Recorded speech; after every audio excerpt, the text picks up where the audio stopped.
Hello, today I wanted to talk about my favorite works of nonfiction. So nonfiction is kind of a funny one because I feel like I don't talk about it a lot on this channel, but before I delve into fantasy, nonfiction was actually my favorite type of books to read, whether it was dealing with community, gender, Black voices, anything like that. It was certainly the sort of umbrella that I generally did my reading under, and I still do a good chunk of my reading of nonfiction, but you'll kind of see when I talk about my recent reads, I just throw them in there.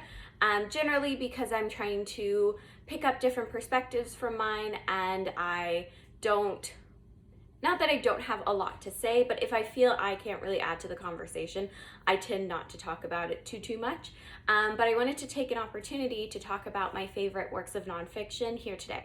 So the first one I'm going to talk about is A Vindication of the Rights of Women by Mary Wollstonecraft. So those are my guinea pigs. If you can hear them, they're eating lettuce and they're very excited about it. So this is actually just a long form essay that Wollstonecraft wrote talking about the importance of the freedom and liberties of women.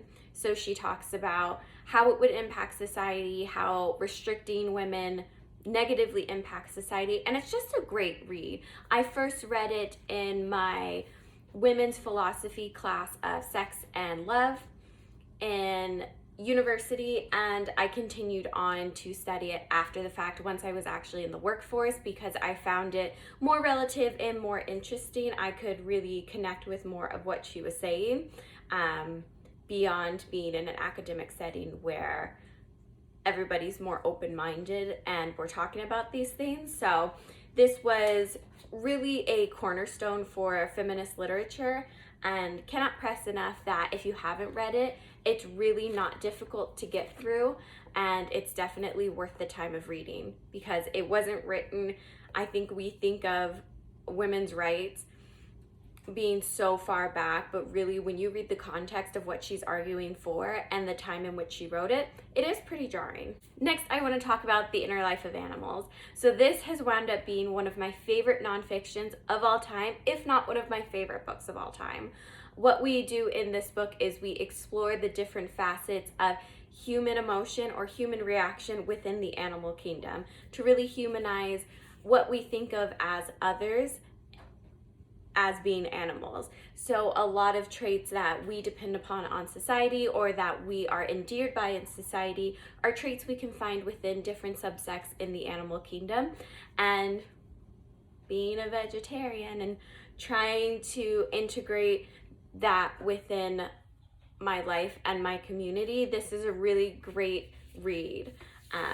It's really not difficult, it reads quickly, but as well each chapter kind of delves into a different emotion or a different human sort of trait. I hesitate to even say human traits because we know they're not human traits. But it deals with love, grief, and compassion, surprising observations of a hidden world. And it is really just a fascinating read, and I think it's something that everybody should read. Whether you're vegan, vegetarian, meat eater, or otherwise, I think it's very eye-opening. That was also the same writer that wrote The Hidden Life of Trees, which I don't have on my shelf because I let a friend borrow it, but that's also a favorite of mine. But I didn't want two by the same author, so I wound up going with The Inner Life of Animals, but The Hidden Life of Trees, also really fascinating and really cute. It made me think trees are cute. So next I have Educated by Tara Westover. This story deals with a young woman who comes from a very impoverished home and a couple of parents that are, I don't want to say less than ideal, but clearly dealing with something. So she grows up uneducated, in poverty, and what I really enjoyed about this book is we're following a woman who later in life is getting educated and pursuing education, and we see just how much of a contribution that can make into somebody's life. And I think it's a really important aspect of the socioeconomic failings within the Western world that we don't look at oftentimes, and this shined a really nice light on it. And because it's a memoir, we also get the empathetic side of that argument. So super interesting. Next, I wanted to talk about whites. So this is a very short essay that I read just a couple of months back, and I really took a lot from. So this talks about obviously racial inequality, but what it talks about is the white perspective within racial inequality. Specifically in this set of work, they deal with Black racial inequality, and the white perspective and the white gaze, and how that contributes and inhibits the movement for equality. And it's really, really interesting. There certainly were a lot of points that are made in this very, very short essay that hadn't even crossed my mind before. And as I read this and then went on to do more research after the fact, it was very eye-opening. So really, it takes no time at all, and it's very digestible, and certainly one work that I would point to if you're looking to expand your knowledge or gaze in a certain conversation that's happening in the world right now. Next, I wanted to talk about Raymond Briggs's Notes from the Sofa. So much like the 100-year-old man that climbed out of the window, I love stories that center around more of the elder community. So I'm talking like 50 plus, 60 plus, all the way up to 100 plus, that their characters are not just like the wise character for young characters to bounce their ideas off of. Oftentimes, I think in literature, older characters can fall into a sort of silly caricature like portrayal of they're just wise or they're just silly and that's all they're there for, instead of being a fleshed out individual. Now, Raymond Briggs took time to sort of talk about his musings, and there's really fun like pictures throughout it. This is the writer who created The Snowman, so really well known, and he writes about what it's like getting older, loss, grief, love, and it's just it's so interesting to hear a perspective of someone who is aging in a world that just is so fast-paced, won't stop growing. And there's a little bit about grief here where he deals with losing an animal. That was just one of the most phenomenal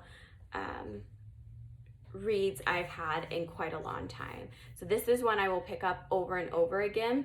They're really small, not vignettes, but close to, just little thoughts, little bubbles, little notes from the sofa, one might say, of the musing of an aging gentleman. So it was very interesting. And last but not least, I wanted to talk about one of my favorite authors, and that is Jenny Lawson. And she has written Let's Pretend This Never Happened, Furiously Happy, and most recently, released just a couple weeks ago, is Broken in the Best Possible Way. So Jenny Lawson is I hesitate to say comedic writer, but she is certainly funny. She writes about her own struggles with mental health. In the first book, she delved more into poverty. She grew up without a lot, but also in a house full of love. She writes about animals and mental health and struggles within that and just being different. She writes about EDs or eating disorders. And Furiously Happy, she delves more into, after reaching certain goals in her life, it didn't fix everything. She's a successful writer by the time in which she's writing Furiously Happy. She has a marriage that's full of love. She has a daughter that she cares about very deeply, but she's still struggling with her mental health and how difficult that can be when you're not necessarily unhappy with your life, but you are still struggling mentally. And then Broken in the Best Possible Way, her most recent release, is as she is aging and we're dealing with everything we are in the world. She again is delving into her mental health, anxiety, depression, things that work, things that don't work, and the different takeaways she has in ways to feel better and things that she can rely on to ultimately make it easier to get through her life. So as heavy as that sounds, I will say Ginny Lawson has one of the funniest tones that I've ever read in nonfiction, and she also has some of the most odd but most fun stories that we would otherwise think of as mundane in our life. She has these hilarious stories about motherhood and anxiety and what it can drive you to do, and it's just so funny. I really can't recommend it enough.